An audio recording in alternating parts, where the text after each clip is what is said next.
ओम नमो नमः। सादर नमस्ते। आपका दिन शुभ हो। प्यारे मित्रों, आज हम श्रीमद् भागवत गीता पर थोड़ा प्रकाश डालने का प्रयास करते हैं। गीता सार, वैज्ञानिक रहस्य। क्या गीता केवल धार्मिक नीति उपदेशक है? श्रीमद् भागवत गीता का सार। गीता विश्व का एक ऐसा ग्रंथ है जिसका उदाहरण विश्व के किसी भी साहित्य में मिलना दुर्लभ है।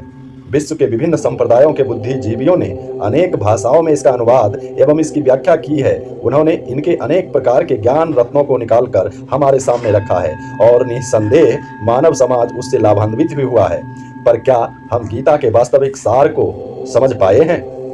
किंतु गीता का सार, इसका वास्तविक ज्ञान भंडार, इसमें निहित वैज्ञानिक तथ्य, सिद्धांत, व्याख्या और उसके आलोक में बताया गया जीवन दर्शन है।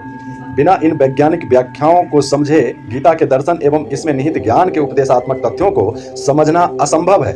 इसके अभाव में गीता को केवल धार्मिक आस्था, धार्मिक नीति उपदेश, कर्म के महत्व एवं कर्तव्य के जीवन दर्शन के आलोक में ही देखा जा सकता है, जो इसके वास्तविक स्वरूप को दिखलाने में असमर्थ है। क्योंकि गीता में जो उपर्युक्त बातों का कथन किया गया है, उसका भी वास्तविक रूप गीता में निहित वैज्ञानिक तथ्यों को समझे बिना देखा नहीं जा सकता। कठिनाई यह है कि जब भी कोई व्यक्ति गीता की व्याख्या करने बैठता है तो वह इस तथ्य को भुला नहीं पाता कि यह एक हिंदू धर्म ग्रंथ है।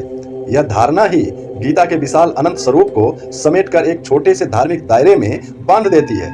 इसके बाद भी जो गीता को समझने का प्रयत्न करते हैं, उन्हें यह भला कैसे समझ आ सकती है? एक सागर को छोटे क्षेत्र में बांधकर कभी विश्लेषित नहीं किया जा सकता।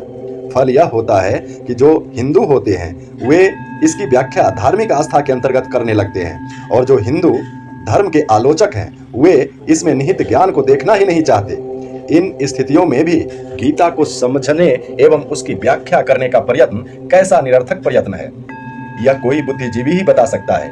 ज्ञान ज्ञान होता है, इसका संबंध किसी धर्म, संप्रदाय, समुदाय या व्यक्ति तक सीमित नहीं होता। आज एडिसन का अन्वेषण केवल यूरोपियन समाज की बपौती नहीं है, न ही हवाई जहाज की तकनीकी अमेरिका तक ही सीमित रह गई है। बुद्ध, ईसा, सुकरात, अरस्तु आदि पुरुष आज किसी धार्मिक दायरे से बांधकर देखे जाएं तो उनका कद बेहद बौना हो जाएगा। गीता को इसी प्रकार बौने कद में देखा गया है। किसी ने इसे धार्मिक ग्रंथ समझा, किसी ने नीति ग्रंथ और कोई जीवन दर्शन समझने का भूल कर बैठा। वस्तुतः ये सभी गीता के विभिन्न अंग मात्र हैं, भागवत गीता का सार नहीं। हाथी के किसी एक अंग को देखकर हाथी की व्याख्या संभव नहीं है। संपूर्ण हाथी को भी देखकर उसकी व्याख्या करना संभव नहीं है, जब तक कि हाथी के अंदर निहित चेतना तत्व और उसकी प्रकृति को विश्लेषित न किया जाए।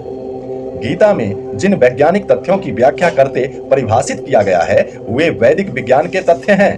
वेद, उपनिषद, नीति ग्रंथों एवं कर्मकांड के ग्रंथों के अतिरिक्त सभी प्रकार के वैदिक दर्शन के अंदर प्राण रूप में ही वैज्ञानिक तथ्य हैं। इन ग्रंथों को समझने के लिए सर्वप्रथम इन वैज्ञानिक सिद्धांतों एवं तथ्यों को समझना होगा।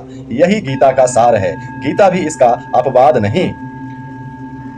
ओम न जायते प्रियते वा कदाचिना नायं भूत्वा भविता न भूयः अजो नित्यः शाश्वतो अयं पुराणो न हन्यन्ते हन्यमाने शरीरे।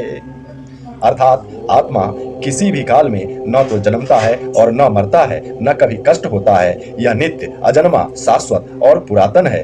देह के मारे जाने पर भी आत्मा नहीं मारा जाता। ओम नमो नमः। सादर नमस्ते।